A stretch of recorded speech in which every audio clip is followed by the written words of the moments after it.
If you're into climbing, you probably have heard of Aidan Roberts. What is this dealer? Taking a piss, I've been standing here. His vacuum style has propelled him to become one of the most prolific climbers and developers in the world. About a year ago, I've trained his infamous shoulder rotations and pancake exercises for a month, and it led me to experiencing one of the biggest progression jumps of my climbing career, sending my first couple of V10s outdoors and being able to flash some indoor V10s as well. I've continued to train like Aidan for the past year, doing the same exercises, and it's led me to be able to do things that I never could have thought was imaginable for me a year ago. Flashing multiple V11s on the kilter board in a session, doing 5 one-arm pull-ups on the Beastmaker middle edge, and being able to project V12s with pretty linear progression. And it all culminated in me sending the replica of Roses and Bluejays V13 that I've built, which I've incrementally made harder than even the real thing. So what is Aidan Roberts' training? Why is this dealer?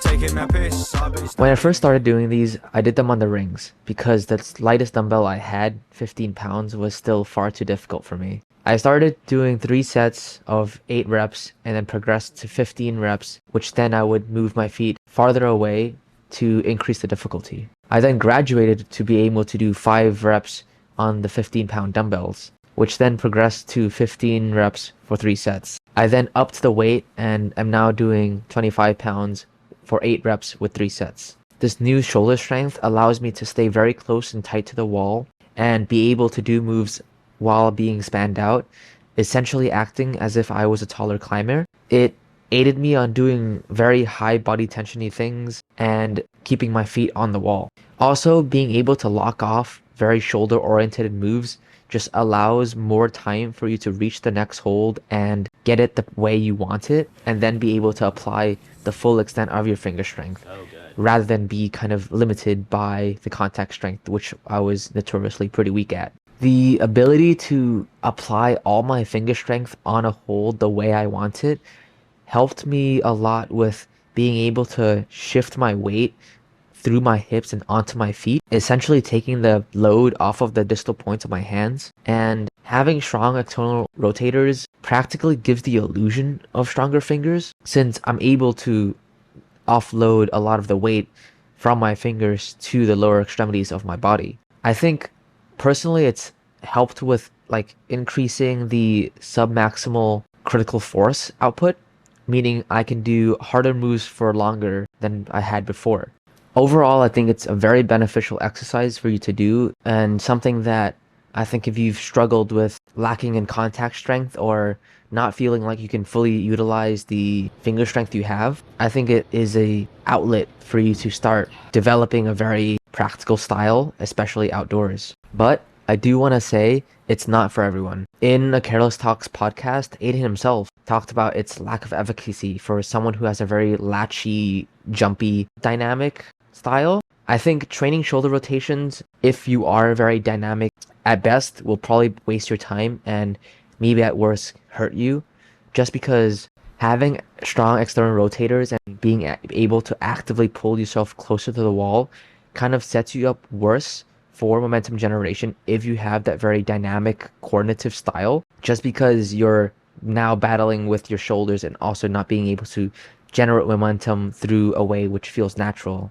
But for me, someone who's notoriously been terrible at using their feet, I think this has allowed me to become a way more effective climber outdoors and on boulders, being able to more effectively apply my finger strength and utilize what I had rather than be spit off because I couldn't grab the holds and kind of contract fast enough. If you are a all fingers type of climber like I was, I think this could provide a different vehicle for you to apply your finger strength more effectively.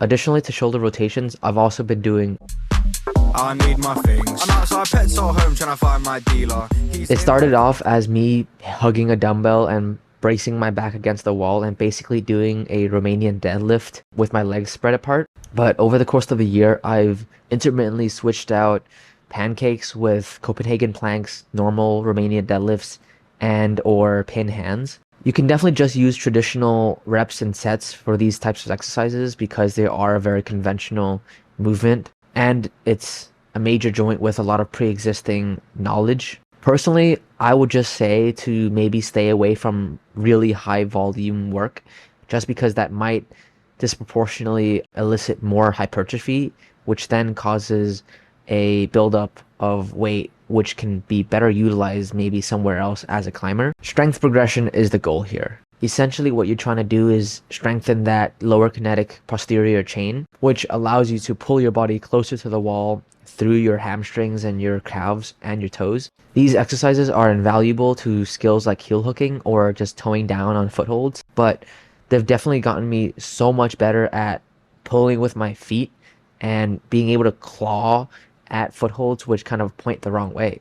And being able to keep your feet on the wall for as long as possible is greatly beneficial to on-the-wall strength. But surprisingly, also for traditional non-coordinative dynamic moves as well. It kind of feels like I have more time to actually latch and be able to hold on, and it reduces the time which I'm purely on my fingers because I'm able to keep my feet for a little bit longer. Having a strong lower kinetic chain that can fully support your upper body strength and not act as a bottleneck, that in a way which can create a cohesive climbing system, enables you to climb so much closer to your potential.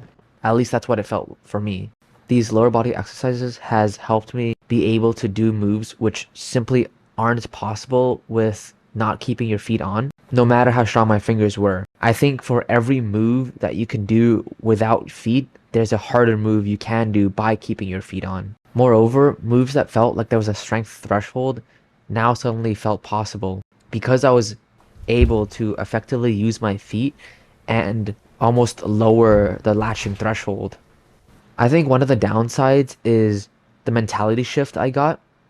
Before, I used to almost come into moves thinking about how I can make this move easier for when I cut, and sometimes that is the easier beta, that is the best way to do that move. But now it's almost reversed, and I'll come into a move just thinking about how I can keep my feet on for as long as possible. And there's a belief that if I can't keep my feet on, then I can't do the move. However, in some instances, I'll do a move and my feet picks, but I'll still be on the wall. It's kind of a mentality shift modification that you need to keep in mind because of how you're training, in order not to limit yourself or kind of manifest the way you climb. These two fundamental exercises have stayed a staple in my training, but supplementary to that, I've also intermittently addressed weaknesses with custom rims and a half a liter engine, but I just keep forgetting. Depending on the weakness, I'll add an accessory exercise into the training for a mesocycler. Like, for example, when I was really struggling with undercling moves, I would add hammer curls to the program for 3 to 5 weeks, and instantly I would notice a lot of gains from having that dedicated session just training a weakness. I also started training core just because I think with this style, having a very strong, stable trunk and it being the connection between your upper and lower body means that you can further enhance that cohesive climbing system for you to climb at your potential. Overall, I think if you were or maybe are in the same situation as me, these exercises could be very conducive to climbing progression. And at worst, it might be a bit of a waste of time, but at least now you know that this isn't something that you need to work on. Training these exercises over the past year has helped me become a climber which I never thought I could be. I was able to do 4 Kilter V11s in a session, 2 of which I flashed, then go on to flash a tension board V10 right after that in the same session, as well as getting really far on outdoor V12 boulders. Logistically, I haven't been able to come back for them, but I think I've definitely built the physicality to be able to climb them, and that's no longer a doubt that I have. I've always believed that progressing every grade past V7 means almost reinventing yourself in some way, whether that's physically or mentally. And reflecting on the past year, that belief has only gotten truer.